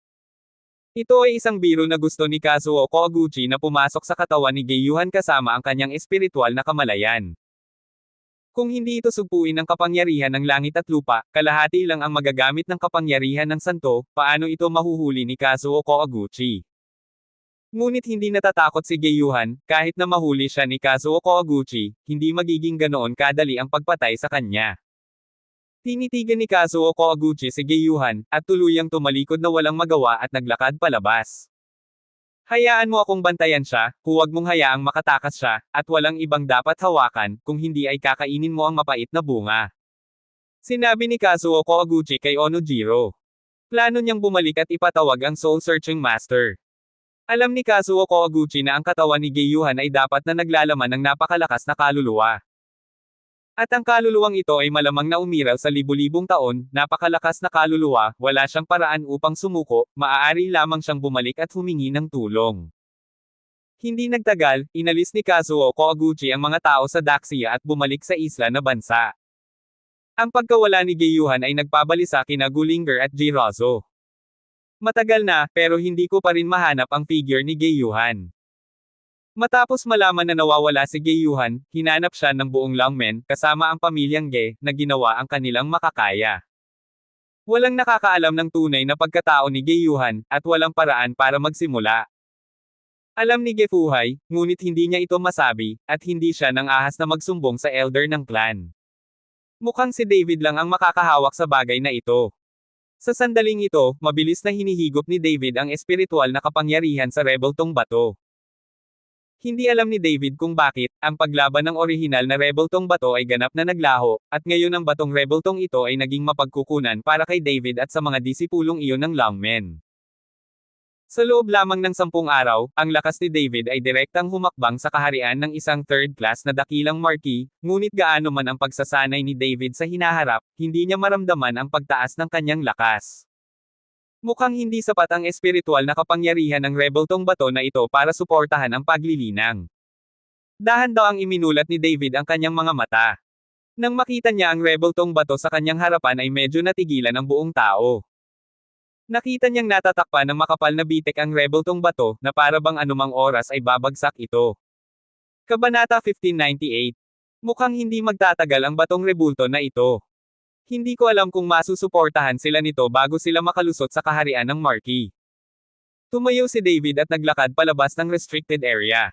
Mr. Chen. Nang makita si David na naglalakad palayo sa ipinagbabawal na lugar, mabilis na humakbang si Donna ng may paggalang. Paano naman ang pagsasaka ng ibang tao? Gabi-gabi pa ba ang mga patak ng hamog sa batong rebulto? Tanong ni David kay Donan. Ang iba ay patuloy na naglilinang, at ang mga patak ng hamog na ginawa ng mga estatwa ng bato ay tumaas ng malaki nitong mga nakaraang araw. Sagot ni Dunan. Tumango si David, pagkatapos ay tiningnan ang cultivation ni Long Xingshu. Si David ay lubos na nasisiyahan sa pagsulong ng paglilinang ng mga taong ito. Pero paglabas pa lang ni David ng palasyo at maglilibot na sana, bigla siyang umiling at agad na sumimangot. Asupra. Palihim na sumigaw si David na hindi maganda, at pagkatapos magpaliwanag ng ilang salita kay Dunan, agad siyang bumalik sa Kyoto. Mayroong tiyak na koneksyon sa pagitan ni Geyuhan at David. Noong siya ay nasa pamilyang Ge, hiniling ni Ge Kangsheng kay David na itanim ang espiritual na kamalayan sa katawan ni Geyuhan upang palaging kasama ni Geyuhan si David. Bagamat may santo kaluluwa si Geyuhan sa kanyang katawan, hindi niya kailangang sundan ng malapitan si David, ngunit ang banal na kahulugan na iyon ay may koneksyon pa rin kay David. Ngayong naaresto si Geyuhan, naramdaman ito ni David sa kanyang paglabas. Matapos makita si David sa Kyoto, agad siyang pinalibutan ni Gullinger at ng iba pa. Isang grupo ng mga babae ang nakikipag-chat kay David. Okay. Needless to say, alam ko na. Ikinaway ni David ang kanyang kamay, pagkatapos ay umalis sa Red Lotus Palace at pumunta sa pamilya Ge. Gusto niyang malaman na hinihiling ni Gefuhay na unawain, si Gullinger at iba pang kababaihan, may mga bagay na hindi malinaw. Sa oras na iyon, si Gefuhay ay parang langgam na sa mainit na pagkain, ngunit alam niya ang pagkakakilanlan ni Geyuhan. Papa, nandito si David. Nang mukhang balisa si Gefuhay, itinulak ni Gejie ang pinto at sinabi kay Gefuhay. Si Gefuhay, nang marinig na darating si David, ay mabilis na tumakbo palabas ng pinto upang salubungin siya. Mr. Chen? Bumalik ka na, Ge. Bago pa matapos magsalita si Gefuhay, iwinagayway ni David ang kanyang kamay at sinabing, I see, mag-chat tayo sa room. Tumango si Gefuhay, at saka sinabi kay Gejie, magpadala ka ng magbabantay sa pinto, walang pinapayagang pumasok. Pagkatapos magsalita, sinundan ni Gefuhay si David sa silid at saka isinara ang pinto. Natakot si Gefuhay na hindi siya ligtas at ikinumpas ang kanyang palad, at agad silang natakpan ng mahika ng kalawakan. Patriarch Ge, anong nangyayari kay Geyuhan? Paanong biglang nawala ang ganoong kalaking tao? At hindi mahina ang lakas niya, logically imposible na may umatake sa kanya, pero pakiramdam ko ay nasa panganib siya. Tanong ni David kay Gefuhay. Mr. Chen, hindi ko rin alam. Ipinaalam sa akin ni Miss Linger na nawawala ang panganay na babae. Hindi ko nga alam kung paano ipapaliwanag sa clan elder. Mukhang bigo si Gefuhay. Patriarch Ge, huwag kang mag-alala, ngayon ay wala sa panganib si Geyuhan. Pakiramdam ko ay ginagabayan siya, ngunit hindi ko maramdaman ang eksaktong lokasyon. May paraan ba ang pamilya Ge mo para malaman kung nasaan si Geyuhan ngayon para mailigtas natin siya? Noong hinahanap ni David si Gefuhay, gusto lang niyang malaman ang lokasyon ni Geiyuhan. Bagamat iniwan ni David ang espiritual na pakiramdam ni Geiyuhan, hindi niya maramdaman ang posisyon ni Geiyuhan. Ito. Hindi ko rin alam. Kahit may paraan, ang clan elders lang ang makakaalam. Sabi ni Gefuhay. Pagkatapos ay dalhin mo ako kaagad sa lihim na mundo at tanungin ang matandang Geklan. Hindi ka maaaring mag-aksaya ng oras. Natakot si David na habang tumatagal, nasa panganib ang buhay ni Geiyuhan. Dapat mong malaman na kung si Geiyuhan ay nasa panganib, hindi lamang ang buhay ni Geiyuhan, kundi pati na rin ang santong kaluluwa sa kanyang katawan ang mawawala. Sa orihinal, ang kaluluwa ng banal na birhen ay napakahina na. Kung walang proteksyon ng laman, na pinigilan ng kapangyarihan ng langit at lupa, tiyak na hindi ito mabubuhay. Mabuti naman. Direktang isinaaktibo ni Gefuhay ang teknolohiya sa espasyo at agad na nawala kasama si David. Nang makarating silang dalawa sa teritoryo ng pamilya Ge, nalaman nilang may kausap si Ge Kangsheng sa isang matandang lalaki. Alam ni Ge Kangsheng na darating si David, nagmamadaling bumangon at lumabas para salubungin siya na ikinagulat ng matanda. Ang marangal na matandang pamilyang Ge ay lumabas upang salubungin ang mga panauhin. Dumating man siya, hindi pa siya tinatrato ng ganito. Sumunod din ang matanda na may kainahinala. Mr. Chen. Sumugod si Ge Kangsheng at magalang na sinigawan si David. Old Geklan, may hahanapin ako sa iyo, kaya kinuha ko ang kalayaang pumunta dito. Sabi ni David. Ano bang problema ni Mr. Chen, mag-usap tayo sa loob. Nagmamadaling tinawag ni Ge Kangsheng si David sa silid. At mukhang nagulat ang matanda nang lumabas si Ge Kangsheng para batiin ang binata. Lauge? Sino ang taong ito? Paano ka magiging magalang? Tanong ng matanda kay Ge Kangsheng. Ito si Mr. David Chen. Pagkatapos magsalita ni Ge Kangsheng, sinabi niya kay David, Mr. Chen, ito si Jiang Wuya, ang may-ari ng Chanluolo. Hello, Mr. Jiang. Tumango si David kay Jiang Wuya. Gulat na tiningnan ni Jiang Wuya si David, at pagkatapos ay excited na sinabi, ikaw ang nagtatag ng Dragon Gate, nakipaglaban sa Martial Arts Alliance, at pumatay sa pamilyang Watanabe sa isla. Saglit na nagulat si David, puno ng pagtataka ang mukha niya, hindi niya maintindihan kung paanong si Jiang Wuya ay lihim, kung paano niya malalaman ng husto ang sarili niyang sitwasyon. Mr. Chen? Ang kinatawan ng pamilya ng Chanluolo sa sekular na mundo, ay ang pamilyang Jiang, at si Jiang Wei ay isang tao mula sa Chanluolo. Sa sandaling ito, pumunta si Gefuhay sa dagat at nagpaliwanag kay David. Nang marinig ito ni David, bigla niyang napagtanto na naiintindihan niya na ang lahat ay ang sinabi ni Jiang Wei. Bukod dito, tila ang pamilya Ge ay may magandang relasyon kay Chanluolo, kaya hindi nakakagulat na noong unang beses siyang nakilala ni Jiang Wei, hindi siya puno ng puot tulad ng iba. Ang sinabi ng may-ari ay hindi nararapat na banggitin. Bahagyang ngumiti si David. Ito ay talagang bata at promising, bata at promising. Ang mga mata ni Jiang Wuya ay puno ng inggit. Si Mr. Jiang ang nanalo ng premyo. May itatanong ako kay Mr. Ge, I'm sorry. Humingi ng tawad si David. Magsalita ka. Si Jiang Wuya ay tumabi ng napakaranong. Bahagyang kumaway si Ge Kangsheng, lumitaw ang isang saradong espasyo, at pagkatapos ay sinabi kay David, Mr. Chen, bakit mo ako hinahanap ng ganoon kabilis? Direktang sinabi ni David kay Ge Kangsheng ang tungkol sa pagkawala ni Geiyuhan at sinabi pa niyang sinapian si Geiyuhan ng kaluluwa ng Holy Maiden. Pagkatapos ng lahat, palaging mali na itago ito kay Ge Kangsheng. Nang marinig ni Ge Kangsheng na nawala si Geiyuhan, agad siyang nag-alala. Kung ang kina ng kaluluwa ng isang banal na dalaga, wala iyon. Kapag ang kaluluwa ni Geiyuhan ay bumalik sa kanyang lugar, ang kaluluwa ng banal na birhen sa kanyang katawan ay umalis. Old Geklan, may paraan ba para mahanap ang eksaktong lokasyon ni Geiyuhan para mailigtas ko siya? Pumunta si David sa Ge Kangsheng para lang malaman ang lokasyon ni Geiyuhan. Sumimangot si Ge Kangsheng, napakahirap para sa amin na hanapin ang posisyon ni Yuhan, ngunit kung mayroong isang spell master doon, hindi ito mahirap, kailangan lang nilang gumuhit ng isang simbolo ng pagsubaybay at maramdaman ang hininga ng kabilang partido, pagkatapos ay makakahanap sila ng isang tao. Kaya lang, nawala na ang spell ngayon, at kakaunti lang ang nakakaalam nito. Hindi ko alam kung saan hahanapin ang spell master. Nang marinig ni David ang mga salita ni Ge Kangsheng, biglang lumiwanag ang kanyang mga mata at nagsabi, nga pala, alam ko kung sino ang maaaring gumuhit ng tracing talisman.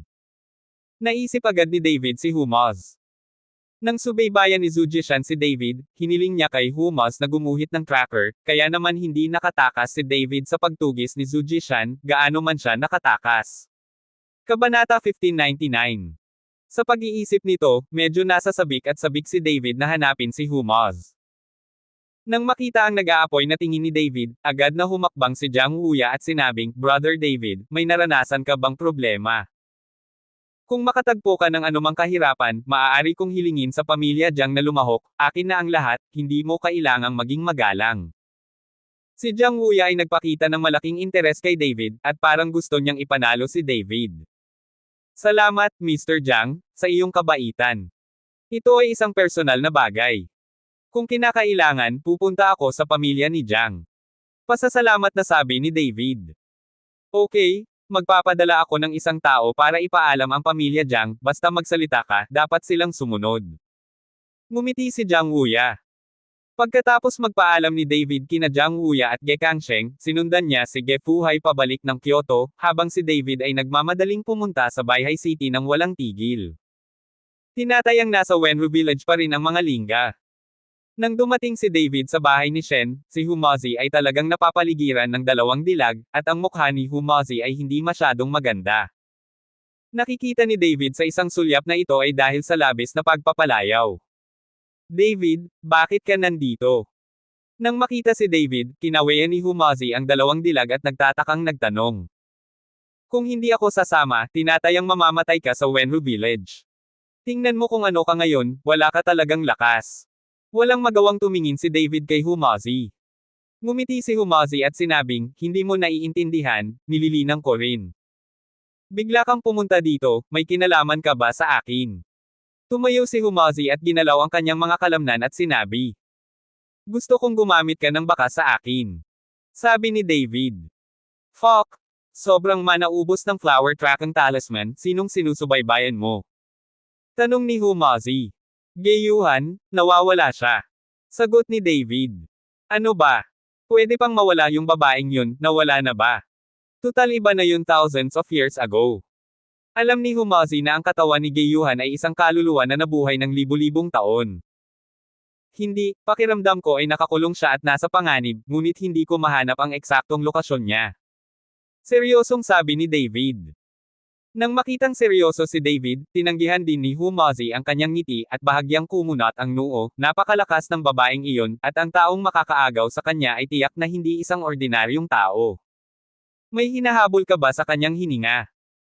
Ang pagguhit ng isang simbolo ng pagsubaybay ay nangangailangan na si Humazi ay may hininga ng katawan ng kabilang partido, kung hindi, paano niya ito masusubaybayan? Dala ko. Pagkasabi nito, kinuha ni David ang underwear ni Gayuhan. Nang makita ito ni Humazi, natigilan siya sandali. Napalunok siya at sinabing, Dam, sinadya mo ang mga bagay na ito para pigilan ako sa pagguhit ng mga anting-anting ng may kapayapaan ng isip. Ako. Pakiramdam ko siya ang may pinakamalakas na hininga sa damit na ito. Hindi masyadong inisip ni David ang tungkol dito, pumunta siya sa Red Lotus Palace at dinala ang underwear ni Gayuhan. Okay, bigyan mo ako ng mga paninda. Kinuha ni Humazi ang mga damit, pagkatapos ay inilagay sa mesa, pagkatapos ay inilabas ang dilaw na anting-anting at may sinabi sa kanyang bibig. Biglang nagliyab ang dilaw na anting-anting, sinundan ng damit ni Gayuhan, at tumaas ang asul na usok. Habang ang mga ron ay nasusunog hanggang sa abo, si Humazi ay sumimangot ng mahigpit, bakit hanggang ngayon? Ano? Alam mo ba kung nasaan si Gayuhan? Tanong ni David. Tumango si Humazi, oo, sumunod ka sa akin. Pagkatapos magsalita, nawala ang anyo ni Humaz sa isang iglap, at sumunod na mabuti si David. Ang dalawa sa kanila ay nagpahayag ng kani-kanilang mga spell at mabilis na sumulong.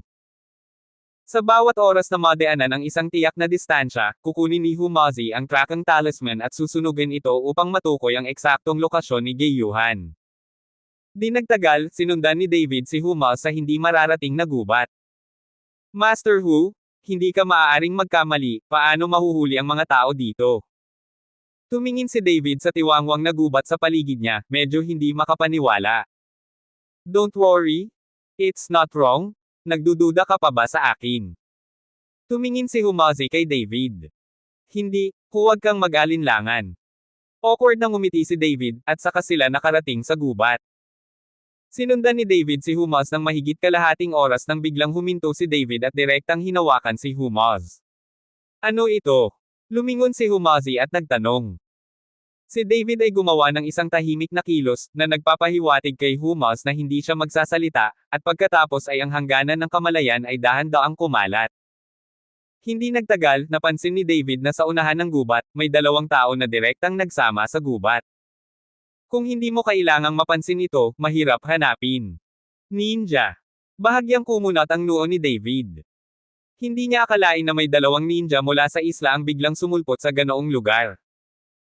At ang ninjutsu ng dalawang taong ito ay napakalakas, kung hindi pa napansin ni David ang espiritu ng maaga, natatakot ako na ang dalawang taong ito ay nagtaksil sa kanila. Kumaway si David kay Humaz, at pagkatapos ay nagpanggap silang walang alam at nagsimulang maglakad pasulong. Nang makita ng dalawang ninja sina David at Humaz, nagulat silang lahat dahil kakaunti lang ang pumunta rito. Nagkatinginan ang dalawang ninja, pagkatapos ay kumislap at biglang lumitaw sa likuran nina David at Humaz, at pagkatapos ay dalawang samurai na kutsilyo ang inilagay sa leeg ni David at Humaz. Kayong dalawa, anong ginagawa nyo? Inusisa ng ninja sina David at Humaz. Nakahanda na sa pag-iisip ang dalawa, inabot ni David ang maikling kutsilyo, at sa kaunting puwersa, diretsyong nabasag ang maikling kutsilyo. Nagulat ang ninja, bigla nitong ikinaway ang kamay at isang dakot na puting pulbos ang pumunta kay David. Ito ay isang hakbang na magagamit ng kanilang mga ninja. Kung makatagpo sila ng isang kaaway na mas malakas kaysa sa kanilang sarili, gagamit sila ng ecstasy para makatakas.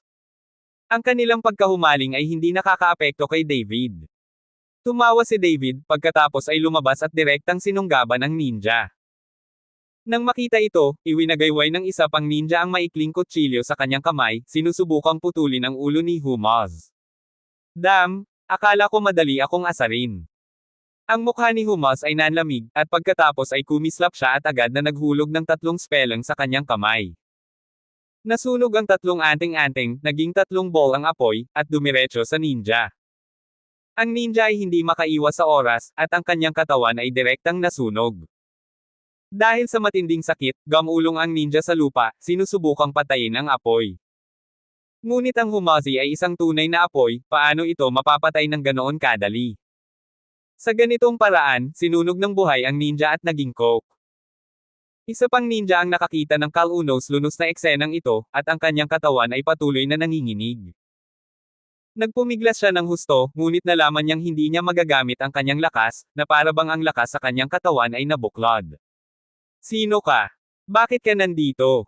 Nahuli mo ba yung babae? Tanong ni David sa ninja. Ewan ko, naligaw lang tayo dito. Umiling ang ninja at sinabing. Nang makita ito, sinaktan siya ni David, sa tingin mo ba kami ay mga hanggal? Nabugbog ang ninja, napatigil siya sa pagsasalita at napapikit ng mariin.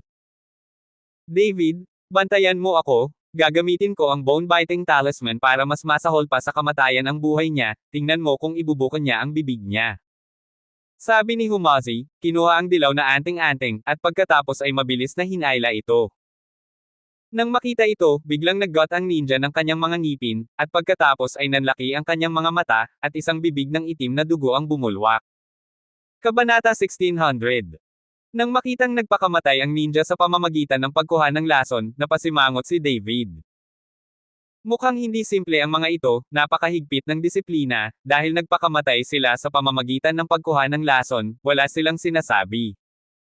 Itinapon ni David ang katawan ng ninja sa kanyang kalooban at sinabi kay Humaz, Master Hu, umalis na tayo, mag-ingat ka mamaya. Tumango si Humazi, at pagkatapos ay naglakad sila ng maingat. Kasabay nito ang pagkalat ng kamalayan ni David, at nagsimula siyang tumingin sa paligid. Hanggat may mga ninja sa paligid, mahahanap niya ito kaagad. Samantala, sa kuweba, napatingin si Jiro Ono kay Giyuhan sa harap niya. Sa pagtingin sa kagandahan ni Giyuhan, nakaramdam ng kaunting uhaw si Ono Jiro sa kanyang puso. Dahil sa payo ni Kazuo Koguchi, hindi nang ahas si Jiro Ono na gumawa ng anuman kay Gyuhan. Pagkatayo pa lang ni Ono Jiro ay bigla siyang na-conscious. May pumasok. Nagbago ang mukha ni Ono Jiro, at agad siyang nag-utos ng malakas, mabilis, may pumasok, isang grupo ang humarap sa kaaway, at ang iba ay nagsara ng kampo. Hindi nagtagal, mahigit 100 mandirigma na nakasuot ng itim ang nagmamadaling lumabas, at sa oras na ito, nagsimulang lumabas ang isang langit-ngit na tunog mula sa bakanan ng kuweba, at ang pasukan ng kuweba ay mabilis na tinatakan, at ang buong bundok ay nagsanib sa isa. Hindi nakikita. Master Hu, mayroong higit sa 100 tao dito. Pinaalalahanan ni David si Humaz. Pakiramdam ko lahat sila ay isang grupo ng malalaking martial arts, kahit na ang martial marquee, basura. Naiinis na sabi ni Humazi. Itong mga taong ito ay naibigay na sa iyo, kaya mo ba silang hawakan? Tumingin si David kay Humaz. Damn, mababa ang tingin sa akin. Sabi ni Humazi, inaawit ang mga salita sa kanyang bibig, at pagkatapos ay ang buong tao ay agad na naging isang ninja na kamamatay lang. Binago ko ang hitsurang ito at binigyan ko sila ng sorpresa. Ngumiti si Humazi kay David. Halos nakalimutan ni David na natutunan ni Humazi ang transformation spell at ipinasa ito sa kanya. Kung gayon, panoorin natin ang iyong pagganap. Bahagyang ngumiti si David, na sinundan ng isang patayong paggalaw, nagtago sa puno at ganap na itinatago ang kanyang hininga. Nagkunwaring nasugatan si Humazi at nagsimulang maglakad pasulong, at hindi nagtagal ay sinundan siya ng mahigit 100 samurai. Ano ang sitwasyon? Tanong ng isa sa mga nangungunang leader ng grupo ng samurai. May pumasok at pumatay sa ating mga tao. Si Humazi ay mukhang mahina at mapatla. Baga, maglakas loob na may pumasok sa kampo natin, damn it. Sumunod ka sa akin, at papatayin ko ang nanghihimasok. Ang pinuno ng grupo ay umungal at pagkatapos ay nagpatuloy sa paglalakad kasama ang samurai. Sumunod si Humazi sa likod at tinapik ang huling samurai sa balikat. Kamusta na? Tanong pabalik ng samurai. Ngunit nang lumingon pa lamang siya ay may nakita siyang nakasisilaw na punyal. Nakita niya ang isang flash ng puting liwanag, at ang leeg ng mandirigma ay agad na naputol. Bago pa siya makagawa ng anumang ingay, dumiretso na ang samurai para makita si Hades. Sa sandaling iniunat ni Humazi ang kanyang kamay, ay nalalayan niya ang katawan ng mandirigma at hinayaan siyang bumagsak ng dahan-dahan sa lupa upang hindi makagambala sa mga taong nasa harapan niya. Si Humazi ay gumalaw ng maayos, at hindi ito napansin ng mga nasa harapan.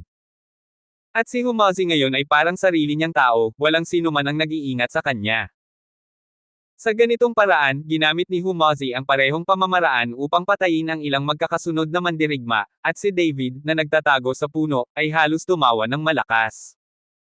Sa huli, maingat pa ring lumakad pasulong ang pinuno ng pangkat, hawak ang isang samurai sword sa isang kamay, handang umatake anumang oras. Pagkatapos ng paglalakad, hindi nakita ang nanghihimasok. Bahagyang kumunat ang noo ng pinuno ng grupo, magkahiwalay tayong maghahanap, ikaw. Lumingon ang pinuno ng grupo at mag-uutos na sana, ngunit napansin niyang wala sa likuran niya. Bukod kay Humaz, walang iba. Nagtaka ang pinuno ng pangkat, nasaan sila? Umiling si Humazi, hindi ko alam. Sa sandaling ito, bahagyang nagbago ang tingin ng pinuno ng pangkat kay Humaz, at pagkatapos ay bigla siyang umatras, sino ka? Nang makita ni Humazi ang pagpuno na inihayag, siya ay tumawa at bumalik sa kanyang orihinal na hitsura. Tumalon din si David mula sa puno sa oras na ito at sinabi kay Humaz, Master Hu, ang transformation spell na ito ay talagang maganda, ngunit nakakalungkot na hindi nito mababago ang hininga, kung maaari, walang sino man ang makakapagsabi nito. Isang mas malakas na spell, hindi mo pa nakikita. Pagmamalaki ni Humazi. Nang makitang nakikipag-chat si David kay Humaz, hindi siya pinansin ng team leader. Siya ay galit na galit at inilabas ang kanyang samurai sword, umuungal at kumakaway kay David at Humaz. Casual lang itong hinawakan ni David, diretsyong hinablot ang samurai sword, at pagkatapos ay may kaunting puwersa, nabasag agad ang samurai sword. Nang makita ito ng team leader ay agad siyang natigilan. Sa sandaling ito, napagtanto niya na sinusundan niya si David at ang kanilang power gap.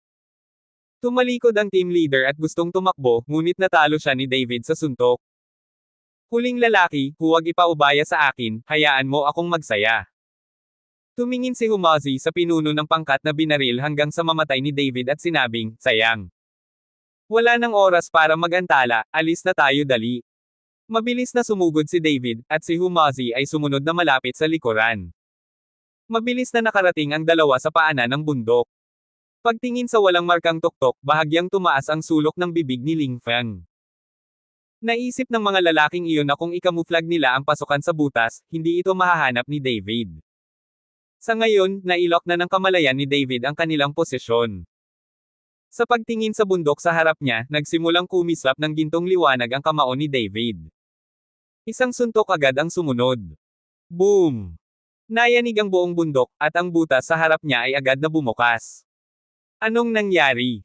Mukhang gulat na gulat si Onojiro, nanginginig tuloy ang buong kuweba. Kapitan Ono, may pumasok. Nagmamadaling magsumbong si Alainen. Mabilis, simulan ang Magic Circle. Utos ni Onojiro ng malakas. Para kay David sa sandaling ito, ang pamilyar na aura ni Geiyuhan ay naramdaman sa sandaling bumukas ang butas. Nandyan na. Mabilis na tumakbo sina David at Humazi patungo sa kuweba. Ngunit sa pagtakbo ko papasok sa kuweba sa hindi kalayuan, nakita ko ang 12-dosenang puting sinag ng liwanag na sumisikat sa kanila. Kaagad pagkatapos, ang mga sinag ng liwanag na ito ay hinabi sa isang malaking web, at nakita ko sina David at Humazi na nakabalot dito. Sabay diretsyong inakay ni Jiro Ono ang isang tao at pinalibutan si David at ang iba pa. Sino ka? Paano mo nalaman ang lugar na ito? Tanong ni Onojiro. Kami ang mga ninuno mo. Nahanap ko itong sirang lugar na may kaunting mahika. Bilisan mo at hulihin mo ang babaeng nakuha mo, kung hindi, magiging maganda ka. Sabi ni David kay Onojiro. Mukhang nandito ka naghahanap ng babae, pero walang kwenta kung pupunta ka. Walang makakapagligtas sa mga taong pumupunta dito. Puno ng kumpiyansa ang mukha ni Jiro Ono. Ngayong si David at ang iba pa ay nakagapos na sa Magic Circle, si Jiro Ono ay hindi natakot. Sino ang nakahuli sa kanya? Sa anumang kaso, imposibleng mahuli ang babaeng iyon sa iyong mga kasanayan. Tanong ni David kay Jiro Ono. Si Onojiro mismo ay isang marky lang, paano kaya mahuli si Geiyuha?